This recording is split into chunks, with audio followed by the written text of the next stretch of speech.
Good morning students. Last session में हमने discuss किया था अपना चैप्टर 4 जो कि यूनिट 1 का लास्ट चैप्टर था। उसमें मैंने बताया था आपको कि वो बेसिकली ग्रामर पोर्शन से रिलेटेड है पूरा चैप्टर, जिसमें सेंटेंसेस क्या हैं, ठीक है, आपके फ्रेजेस क्या हैं, ये सारे आर्टिकल्स क्या हैं, ये सारी चीज़ें दी हुई थी जो आप लोअर क्लासेस से हमेशा पढ़ते चले आए हैं अपनी इंग्लिश की क्लासेस में। तो आपको वो खुद से पढ़ना था, और जो दो रेस्ट ऑफ द टॉपिक थे 7 सीज ऑफ कम्युनिकेशन और पैराग्राफ राइटिंग, ठीक है, ये मैंने आपको पढ़ाया था। आई होप उसके बेसिस पर पूरा चैप्टर आप कंप्लीट कर लें अभी तक, या फिर कंप्लीट हो गया होगा आपका, ठीक है। इसके नोट्स, चैप्टर 4 के नोट्स भी आपको खुद से बनाने हैं, ठीक है, क्योंकि ये सारी चीज़ें आपने पढ़ रखी हैं पहले से ही, ठीक है। तो कोशिश कीजिए कि नोट्स कंप्लीट हो जाएं आपके चैप्टर 4 के। और आज से मैं आपको यूनिट 2 स्टार्ट कर रहा हूं आपका, ठीक है। यूनिट 2 का पहला चैप्टर है आपका इम्पोर्टेंस ऑफ सेल्फ मैनेजमेंट, जो कि बेसिकली चैप्टर 5 है, ठीक है। यानी कि सेल्फ मैनेजमेंट यानी खुद को व्यवस्थित कैसे रखना है, या खुद स्वप्रबंधन हिंदी में कहते हैं, ठीक है। उसकी महत्ता क्या होती है, उसकी इम्पोर्टेंस क्या होती है, हम उसके बारे में जानेंगे, ठीक। तो चलिए स्टार्ट करते हैं आज से चैप्टर 5 हम अपना इम्पोर्टेंस ऑफ सेल्फ मैनेजमेंट, जो कि यूनिट 2 से है। तो सबसे पहले हम समझते हैं सेल्फ मैनेजमेंट होता क्या है, ठीक है। एक एग्जांपल लेते हैं। आपको हमेशा से ये बताया जाता है कि अपनी चीज़ें संभाल के रखो, ठीक है, अपने आप को वेल मेंटेन रखो, थोड़ा अच्छे दिखो, ऐसे कपड़े पहनो, कहीं भी जाओ तो प्रॉपर एक वेल ड्रेस्ड होके जाओ, ठीक है। ये तो एक जनरल लाइफ की चीज़ें हो गई, ठीक है। ये भी हमें सेल्फ मैनेजमेंट ही सिखाती हैं एक तरीके से।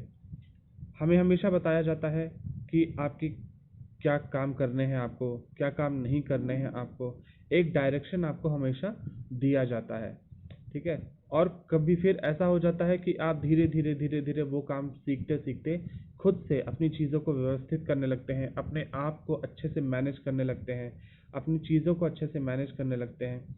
तो ये सब भी एक सेल्फ मैनेजमेंट की क्रियाएं होती हैं। अब यहाँ पर समझेंगे कि यहाँ पर जैसे सेल्फ मैनेजमेंट क्या दिया गया है।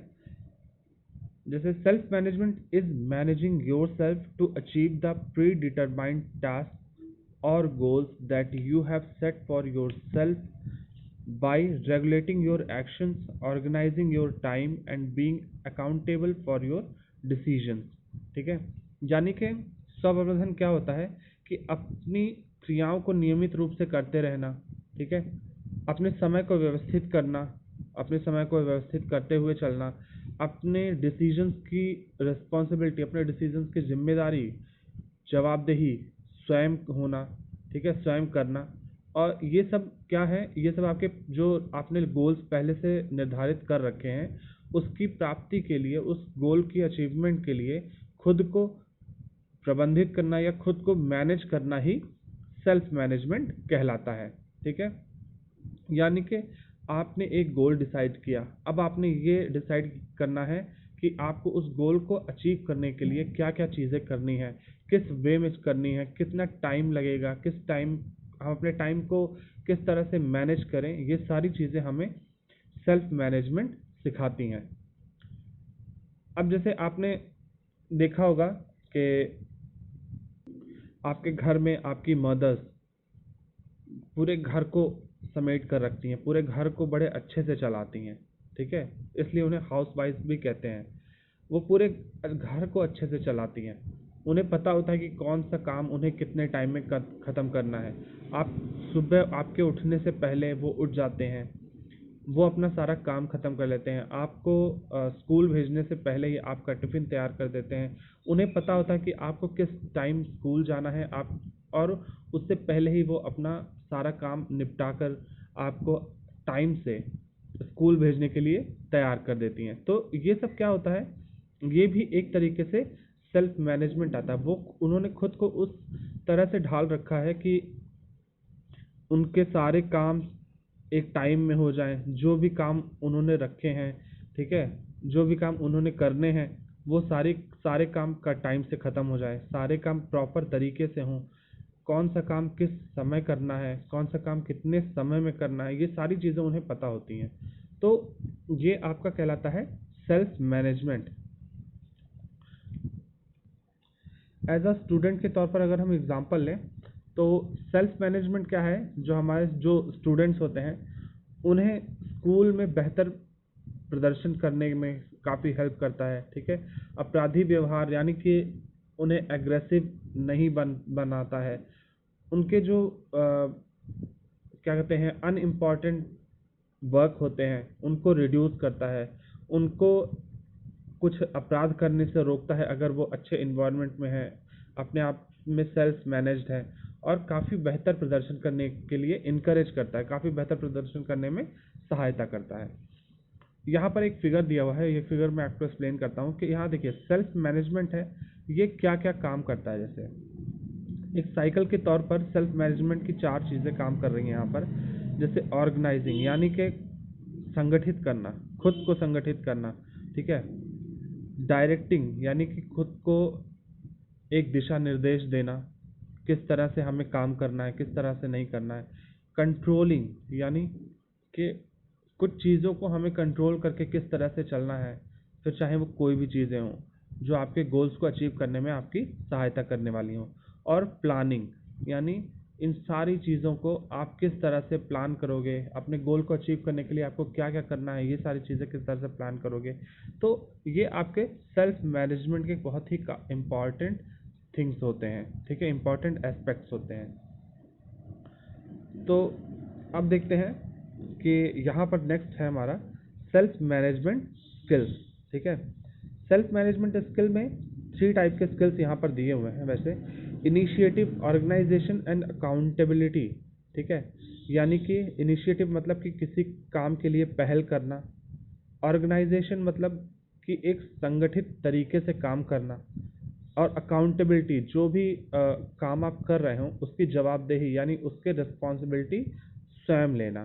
तो ये तीनों चीज़ें सेल्फ मैनेजमेंट के अंतर्गत आती हैं। अब हम पढ़ते हैं कि इनिशिएटिव, फर्स्ट है हमारा इनिशिएटिव, उसका क्या मतलब होता है। यहाँ पर देखेंगे इनिशिएटिव मतलब होता है कि बिना कहे किसी काम को स्टार्ट करना है, बिना किसी जो भी काम आप स्टार्ट कर रहे हैं उस काम को एक अच्छे तरीके से करना, सही तरीके से करना, अपने आप में हमेशा से विश्वास रखना। ठीक है, सबसे बड़ी चीज़ होती है कोई भी काम करने से पहले खुद में भरोसा होना चाहिए, खुद में विश्वास होना चाहिए कि आप वो काम कर सकते हैं। चाहे कोई भी अच्छा समय हो आपके लिए, चाहे कोई भी बुरा समय हो, उसमें भी खुद पर विश्वास रखना कि आप उन चीज़ों से बाहर आ सकते हैं। अच्छे समय में ये विश्वास होना कि आप इस काम को और भी बेहतर तरीके से कर सकते हैं। आपने जो काम किया है वो काफ़ी अच्छा था पहले से ही, लेकिन फिर भी आप उस काम को और बेहतर बना सकते हैं। बुरे वक्त में विश्वास होने का मतलब है कि कोई भी सिचुएशन हो, आपको ये भरोसा हो अपने ऊपर कि आप उस सिचुएशन से बाहर आ जाएंगे, आप उन प्रॉब्लम का सलूशन खुद से ढूंढ लेंगे। तो हमेशा एक इनिशिएटिव हमें सबसे पहले खुद से लेना पड़ता है कोई भी काम करने से पहले। ठीक है, कोई भी गोल अचीव करने से पहले हमें खुद में प्रिपेयर होना पड़ता है, खुद में एक पहल शुरू करनी होती है कि हाँ हम ये काम कर सकते हैं। कहा गया है कि अगर खुद में भरोसा हो तो बिगड़े हुए काम भी बन जाते हैं। ठीक है, और ये भी कहा जाता है कि अगर खुद में भरोसा है तो आदमी कठिन से कठिन काम को कर सकता है, और जिसको भरोसा ही नहीं है वो काम शुरू करने से पहले ही पीछे हट जाएगा। ठीक है, तो हमेशा खुद में एक पहल रखनी चाहिए आपको कि आपको अपने गोल को अचीव करने के लिए क्या काम करने हैं, क्या काम नहीं करने हैं।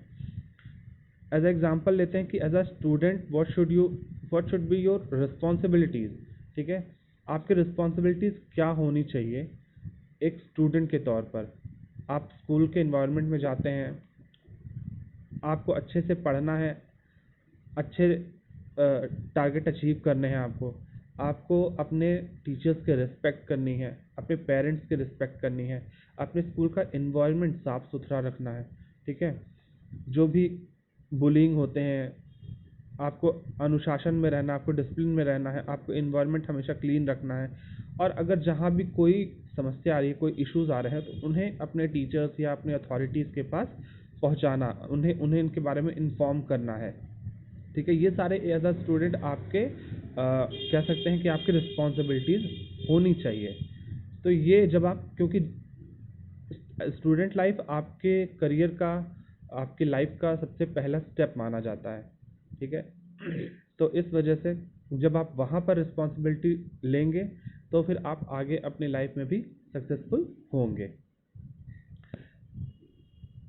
नेक्स्ट है आपका ऑर्गेनाइजेशनल स्किल। ठीक है, यानी कि एक संगठन में किस स्किल की आवश्यकता होती है, किस तरह से आप काम करते हैं, ये सारी चीज़ें ऑर्गेनाइजेशनल स्किल में भी करते हैं। ऑर्गेनाइजेशनल स्किल आप में क्या होता है कि आपका टाइम, एनर्जी, आपके रिसोर्सेज आपके गोल्स को अचीव करने में काफ़ी हेल्प करते हैं आपकी।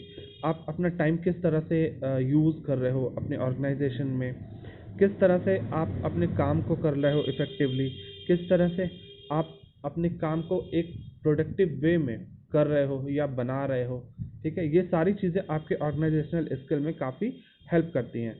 आपके जो गोल होते हैं, आपके अचीवमेंट्स होते हैं, उन्हें इंक्रीज़ करती है। ठीक है, लोगों को आपके नज़रों में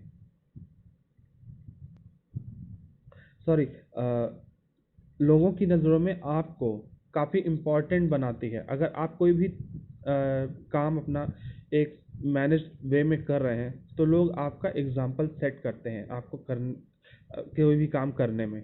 ठीक है, तो हमेशा हमें ये ध्यान रखना चाहिए कि कहीं भी अपने आप को हमेशा हमें संगठित रखना चाहिए एक अच्छे प्रॉपर वे में। ठीक है, अब देखते हैं ऑर्गेनाइजेशनल स्किल्स में कुछ इम्पॉर्टेंट एस्पेक्ट दिए हुए हैं। ठीक है, जैसे कि identify and define specific goals.